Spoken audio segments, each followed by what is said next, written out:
Muy buenos días, jóvenes del cuarto medio. Soy Alexis Salamanca, profesor de Historia, en la clase de Formación Ciudadana, que también es conocida como Educación Cívica. ¿Ya? En el día de hoy vamos a analizar los poderes del Estado y sus atribuciones y funciones. Esperando que estén muy bien en sus casas en esta contingencia que estamos viviendo en el día de hoy y que puedan estar tranquilos y poder algún día vernos nuevamente la cara aquí en el Colegio Unidad. Recuerden que todo lo que se analice en esta presentación ustedes deben anotarlo en su cuaderno porque forma parte muy importante de los contenidos para este año. ¿Ya? Sin otra cosa más que decir, comencemos. Título es los poderes del Estado, sus atribuciones y relaciones. ¿Ya? ¿Cuál es el objetivo de la clase?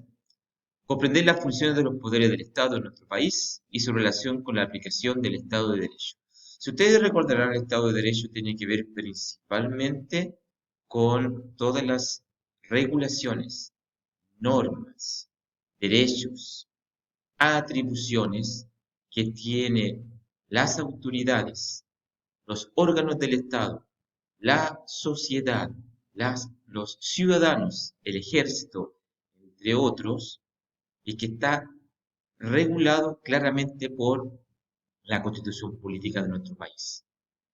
Todo eso nos garantiza a nosotros que vivimos en un Estado de Derecho. Acá ninguna persona ni organismo está por sobre la ley. ¿Ya? Antes de comenzar también hay que recordar algunas cosas. Que la separación del poder de los poderes del Estado es un requisito fundamental para la existencia de un Estado de Derecho. Y además, con esto, da pie a que en nuestra constitución política se defina claramente las funciones, atribuciones y competencias específicas para el gobierno, que es el poder ejecutivo, para el Congreso, que es el poder legislativo, y los tribunales de justicia, que es y son el poder judicial. ¿Ya? Eso claramente habíamos comentado eso en clase anterior. ¿Ya, chiquillos? Veamos en primer lugar el poder ejecutivo. ¿Ya? ¿Cuáles serían efectivamente esas competencias y atribuciones que tiene? ¿Ya? En primer lugar, el poder ejecutivo es el responsable del gobierno y la administración del Estado. Ya habíamos dejado bien claro que gobierno no es lo mismo que Estado. Y eso era porque el gobierno es el que administra al Estado de nuestro país. El Estado de Chile y los gobiernos pueden cambiar sucesivamente cada 4 años según la Constitución. ¿Ya? ¿Quién ejerce el poder ejecutivo? Bueno, a la cabeza se encuentra el o la presidenta de la República. ¿Ya? En este caso sería el poder que ejerce actualmente el presidente Sebastián Piñera. ¿Ya? Eh, pero este presidente tiene una doble función. En primer lugar, es jefe de Estado. ¿Por qué? Porque vela por los intereses permanentes de nuestra nación y representa a nuestro país frente a la comunidad internacional. ¿Qué quiere decir esto? Que él tiene y debe proteger los intereses de nosotros, de los nacionales, de las personas que vivimos y que nacimos en nuestro país, ¿ya? Y que obviamente optamos por la nacionalidad chilena. Y además nos representa en el exterior, ante organismos internacionales, ante otros países, otros estados, es nuestro representante, entre comillas, representante legal, ¿ya? Por ende también es el jefe de Estado, pero también es jefe de gobierno. ¿Por qué? Porque ejerce la conducción política nacional y obviamente se debe encargar de conservar el orden público. Entonces tiene una doble función, tanto de jefe de gobierno como jefe de Estado. Y por todo lo que está ocurriendo con la pandemia del coronavirus, del COVID-19, el que tiene que gestionar la conducción política y protegernos y elaborar proyectos para poder, ¿verdad?, tener una vida un poco más tranquila, es el presidente de la República. ¿ya? Y obviamente también es el encargado de, si hay desórdenes públicos, él debe de conservar el orden como la Constitución así le permite, ¿ya? ¿Cuáles son los requisitos para acceder a la presidencia? En primer lugar, poseer obviamente la nacionalidad chilena, no ningún expresidente que no lo posea. Además, debe tener como mínimo haber cumplido 35 años de edad. Y por último, ser ciudadano. ¿Ya? Esos tres grandes requisitos solamente son los para que ellos puedan, o una persona, ustedes más adelante, puedan postularse para ser presidentes. ¿Ya? ¿Cómo se elige el cargo? A través de una elección por votación directa y también llamada mayoría absoluta de votos, es decir, por un 50% más uno, ¿ya? En una votación de primera vuelta. En este momento tenemos una mayoría absoluta. Si en la primera vuelta presidencial un candidato gana sobre el 51% de los votos, automáticamente es presidente de la República. Y nuestro periodo presidencial, según la Constitución, dura 4 años en el cargo sin reelección inmediata. Por eso, si ustedes se han dado cuenta, en estos últimos 8 años hemos tenido dos presidentes que no se han reelecto de forma continua, pero sí se han podido reelegir después de un periodo sin poder acceder a la presidencia. ¿Ya? En este caso, Bachelet y Piñera. ¿Quién tiene la facultad de reemplazar al presidente cuando ésta no puede asumir su cargo? Es una pregunta que a lo mejor ustedes se plantean de una manera sencilla o se han preguntado o sus familiares también se lo preguntan. Hay casos excepcionales en donde se puede dar respuesta a eso. En primer lugar, cuando el presidente electo no puede asumir su cargo. En caso de enfermedad, en caso de, lamentablemente, de asesinato, en caso de cualquier problema personal que tenga, en este caso va a asumir el rol el vicepresidente de la República, que es el ministro que le corresponde. En este caso podría ser el ministro del Interior. ¿Ya? Por eso, generalmente asume el Ministerio del Interior como el vicepresidente.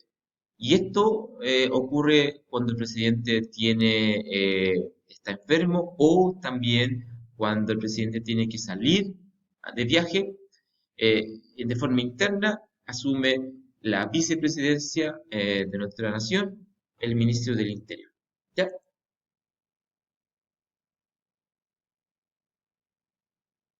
¿Cuáles son las atribuciones del presidente de la República?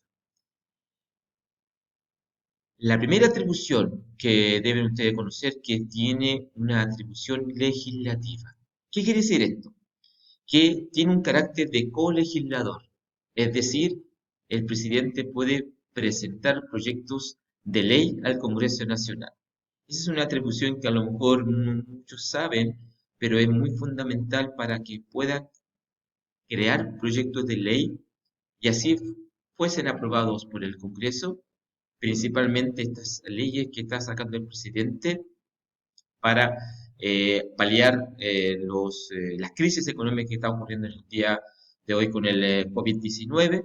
Estas leyes nacen de la presidencia, se las entrega al Congreso y ellos aprueban o desaprueban si están dentro de los márgenes de la ley. ¿Ya? Por eso tiene un carácter de colegislador. Y también tiene una iniciativa legal exclusiva para efectivamente la división política o administrativa de nuestro país. El presidente puede dividir al país en varias regiones o administrativamente la puede cambiar, puede crear nuevas regiones, como lo que está ocurriendo hace unos 5 años atrás. Y además tiene una iniciativa legal para el financiamiento de los recursos del fisco, que es el Estado, para poder obtener y poder crear los proyectos de ley que nosotros y que ustedes han escuchado hablar por televisión. ¿Ya?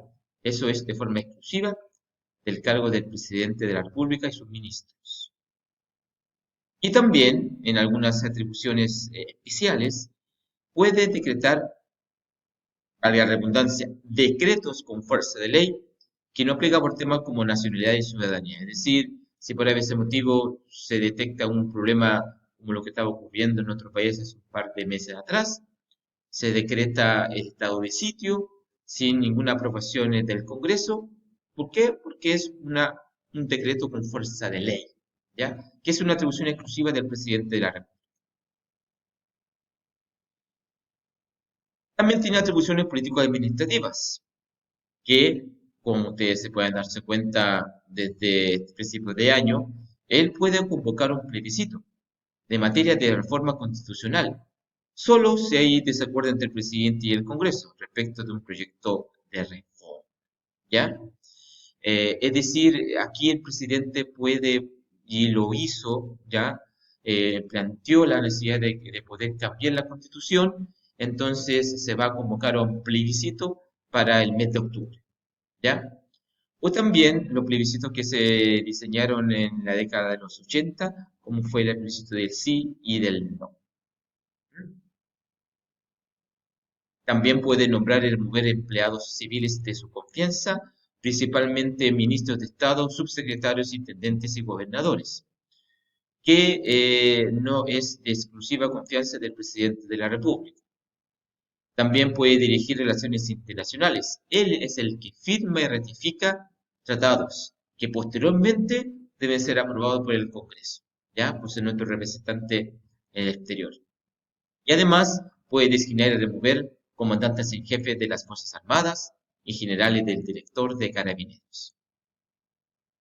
En casos excepcionales, dentro de su competencia, puede otorgar indultos particulares a extinción de una responsabilidad penal. ¿Qué pone de indulto? A las personas que a lo mejor tienen y han pasado mucho tiempo en la cárcel, lo puede indultar. Es una atribución exclusiva del presidente de la República. ¿Ya? Y como ya ustedes se han dado cuenta, también puede declarar estado de excepción constitucional. Es decir, puede declarar un estado de asamblea constitucional, puede declarar estado de sitio o lo que está ocurriendo en el día de hoy, estado de catástrofe a todo nuestro país por la pandemia del COVID-19. Ya chiquillos, esta es la primera atribución del Poder Ejecutivo. En la próxima clase que es, vamos a analizar el poder legislativo y el poder judicial. ¿Ya? Nos vemos, chiquillos, y que tengan un excelente día. ¿Ya? En resumen, vamos a continuar la clase en otra sesión más. Nos vemos, chiquillos. Hasta luego.